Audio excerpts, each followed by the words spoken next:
Et avec nous sur ce plateau, le directeur général de DM, Claude Hartmann. Bonsoir. Bonsoir, Pépino.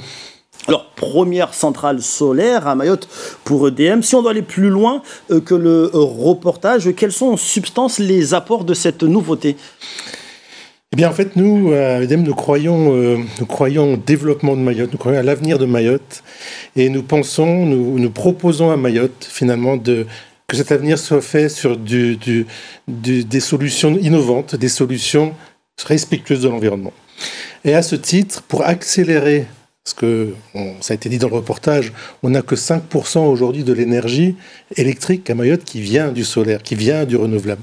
Pour accélérer cette percée du solaire, eh bien, nous nous sommes mis nous-mêmes à faire des centrales photovoltaïques, ce qui est une nouveauté puisque jusqu'à maintenant, c'est des concurrents qui installaient ces panneaux. Donc nous rentrons dans ce champ du photovoltaïque. Nous espérons d'une part accélérer la chose, proposer peut-être des solutions innovantes, parce que là on a vu sur une centrale, on peut imaginer sur d'autres industries, on peut imaginer sur des serres agricoles. Donc il y a des idées à développer, parce que le foncier, vous le savez, c'est quelque chose de compliqué à Mayotte, et donc il va falloir être créatif pour couvrir toutes les surfaces qu'on peut couvrir. Alors plus précisément, ce sont 616 panneaux photovoltaïques installés d'une puissance annuelle de 324,51 MWh. Donc on est entré dans une autre dimension, si on peut dire, qui représente quoi plus précisément ? Pour l'instant, c'est à la fois important à la taille de Longoni et modeste à la taille de Mayotte. Il y a aujourd'hui 24, ce qu'on appelle des mégawatts crêtes installés à Mayotte.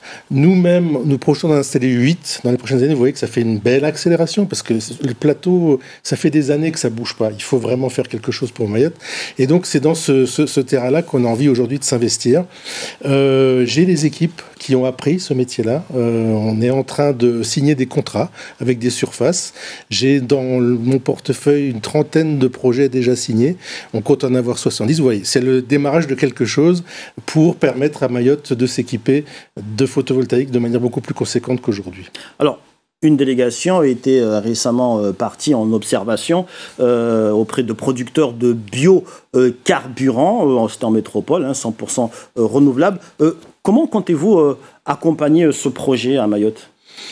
En fait, on a de la chance, c'est assez simple. Nos machines, nos moteurs diesel, donc au gasoil, sont tout à fait compatibles avec ce produit. On a fait des tests il y a un an à Badimier, vous en rappelez sûrement, qui étaient des tests très concluants, parce qu'en fait, le produit, j'ai tendance à dire, fonctionne même un peu mieux que le gasoil. Et donc, on sait que ça marche. Et donc, finalement, la seule difficulté, c'est d'amener le produit jusqu'à Mayotte. Ce qui n'est pas simple, puisque vous l'avez compris, c'est à base de plantes, de colza qui poussent en Europe. Donc, sauf ceci dit, aujourd'hui, on a même bien de l'hydrocarbure, donc c'est possible. Et donc, ce trajet-là, je pense, va être facilité parce que nos amis réunionnais ont, eux, un peu d'avance, un an peut-être, et donc vont convertir leur centrale à eux au bioliquide en 2023. Ce qui veut dire qu'on aura du produit dans la zone océan Indien, et donc Mayotte pourra en profiter et abandonner finalement le gasoil. Et nous suivrons ça de très près. Claude Hartmann, merci d'avoir accepté de répondre à nos questions. Je rappelle que vous êtes le DG d'électricité de Mayotte. Merci. Merci.